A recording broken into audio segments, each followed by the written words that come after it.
السلام عليكم، مرحبا بكم في قناتي. اليوم ان شاء الله بنشارك معكم واحد الكيك، وصفه تاع الكيك اللي كيجي رائع وكيجي رطب. وغادي نحشيه بواحد الكريمه اللي كتجي رائعه.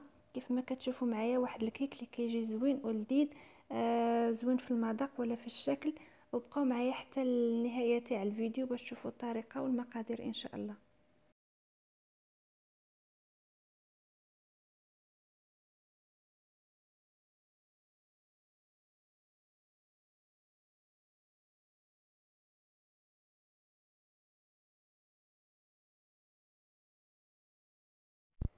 انا بالنسبه للطريقه نمشي معكم هنا الطريقه مباشره، وغادي في نفس الوقت غادي نذكر معكم المقادير. هنا كناخذ واحد البول، غادي ندير فيه واحد 3 البيضات وواحد فانيا. البيض يكون متوسط، ما يكونش هكا في الثلاجه من قبل باش هكا كيصدق الكيك.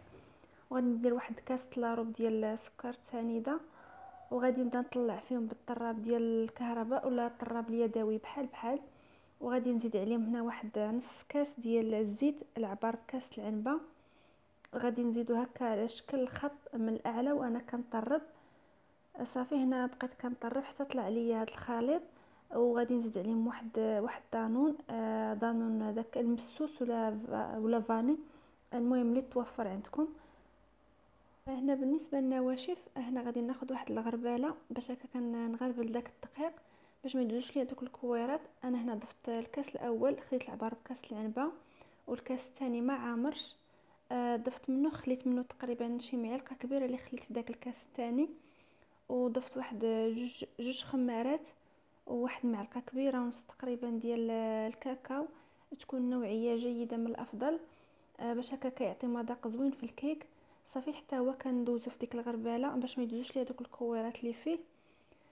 صافي هنا غادي نحرك بداك الطراب اليدوي حتى كينسجموا ليا دوك النواشف. صافي هنا ولا الخليط بهذا الشكل. من بعد ما انسجم ليا هنا كنضيف واحد معلقه صغيره تقريبا ديال الخل، كتعطي واحد الهشاشه زوينه في هذا الكيك. صافي كنحرك حتى كيدخل ليا داك الخل في الخليط ديالي. صافي هنا كاضافه الا بغيتو تزيدو هكا الكركاع، انا عندي هنا كركاع مهرمش تقريبا شي كاس صغير تقريبا. وغادي نضيف عليه واحد شويه دقيق. هاد الدقيق كيساعد داك الكركاع باش هكا كيتوزع في الكيك كامل. اما الا درتوه بلا دقيق، كيهبط في القاع ديال القاع تاع المول، وكيبقى ما كيبقاش موزع في الكيك كامل. صافي داك الدقيق كيساعد داك الكركاع باش كيبقى موزع ليا في الكيك كامل في الاعلى، وكتلقاي في الاماكن كله تاع الكيك. صافي هنا بالنسبه للمول، انا عندي هذا اللي الشكل مستطيل وهذاك اللي مدور. هنا من الافضل ديروا هذاك الدائري اللي كيتحل من جناب. انا درت هذا اللي مش شكل مستطيل، جات لي كبيره شويه. المهم غادي تشوفوا معايا في التزيين المشكل اللي لقيت فيها. من الافضل ديروا داك اللي دائري، افضل يستحسن. صافي غادي نديرها في هاد المول، وغادي نديرها في الفرن. غادي نشعلها من الاسفل فقط. انا هنا باقي كاع ما شعلت الفران، دخلتها في الفران بارد. هنا ماشي مشكل، كيف بارد ولا سخون بحال بحال. انا كندخل الاغلبيه ديال اللي كندخلهم في الفرن كيكون بارد. صافي كنشعلها من الاسفل حتى كتبان ليا طابت من جناب، وكنشعلها الفوق على نار تكون متوسطه. صافي هنا غنمشي معكم، هنا غنمشي باش نصايب معكم ديك الكريمه اللي غادي نحشو بها هاد الكيك. هنا عندي واحد 800 غرام ديال الحليب، تقريبا لتر، لتر حيت منه نص كاس ديال العنبه اللي نقصت منه. صافي هنا غادي نضيف ليه واحد جوج فلوفاني، واحد ديال الفاني واحد ديال الموز. وغادي نضيف واحد 4 المعالق كبار ديال السكر، وجوج معالق ديال مايزينا، 2 معالق كبار حتى هما. وغادي نضيفهم فوق، غادي نحطو فوق البوطه مع التحريك المستمر حتى كيتقى ليا داك الخليط. صافي وكنزولو من فوق البوطه وكنخليه على جنب حتى كيلهف ليا، حتى كيبرد شويه. صافي هنا هذا هو الشكل الشكل النهائي ديال الكيك من بعد ما جبدته من الفرن. جبدته صافي. هنا غادي نحاول نقطع داك الكيك. غادي نحاول نقطعه في الوسط، غادي نقطعه على جوج ديال الاطراف يكونوا متساويين. صافي هنا انا درت هاد المول، ولكن بقاو لي دوك الفراغات في الجناب. اي الا كبيت هكا الخليط غادي يخرج لي من دوك الجناب.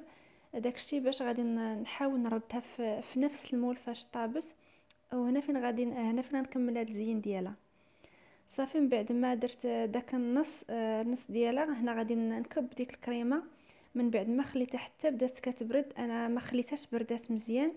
كانت باقا سخونه شويه، داكشي باش كيبانوا دوك الحبوبات تاع الكيك تخلطوا ليا مع الكريمه. من الافضل تخليوها حتى تبغي تبرد. صافي ضفت ديك الكريمه وخليتها حتى شدات راسها. وما ديروا ما تخليوها حتى تبرد. عاد ديروا داك النصف الثاني ديال الكيك من الاعلى، باش هكا ما تهبطش لكم في وسط ديك الكريمه. صافي هنا درت داك النصف الثاني وضغطت عليه شويه بيديا خليته. هنا غادي نمشي معكم للتزيين. بالنسبه للتزيين اللي غادي نصايب معكم واحد الكلاصاج او غاناش اللي كيكون ساهل. هنا خديت واحد 6 طريفات ديال شوكولا كالا، شوكولا عادي، وواحد 40 غرام ديال الشوكولا تكون نوعيه جيده وذوبتهم. وغادي نزيد عليهم واحد 2 ديال دانيت، دوك الصغار، ولا دانيت كبير ديال الشوكولا، هاد النوعيه راه معروفه. صافي وكنحركهم هكا مزيان حتى كينسجموا لي يوليو بهذا الشكل. هنا لا جاتكم هاد الكاناش ثقيله شويه وبغيتو تخفوها، غادي تديروا فيها شويه تاع الحليب. انا ما زدت لا حليب لا حتى شي حاجه، خليتها هكاك. صافي غادي نضيفها فوق داك الكيك، وغادي نحاول نوزعها فوق الوجه ديالها، وغادي نديرها في الثلاجه حتى كتشد راسها. هنا بالنسبه لما توفرش لكم ديك الشوكولا نوعيه جيده، غادي ديروا هداك كاكاو، واحد 2 معالق كبار تكونوا نوعيه جيده، غادي تخلطوها مع ديك الشوكولا ملي كتذوب. صافي المهم كيجي فيها داك المذاق زوين بحال الشوكولا نوعيه جيده. صافي هنا هذا هو الشكل النهائي ديالها. كيف ما كتشوفوا معايا كتجي كريميه وزوينه في المذاق ولا في الشكل. صافي هنا كنكون وصلت معكم النهايه ديال هذا الفيديو اللي شاركت معكم اليوم. كنتمنى تعجبكم هذا الكيك اللي شاركت معكم اليوم وينال الاعجاب ديالكم، والى الفيديو الجاي ان شاء الله.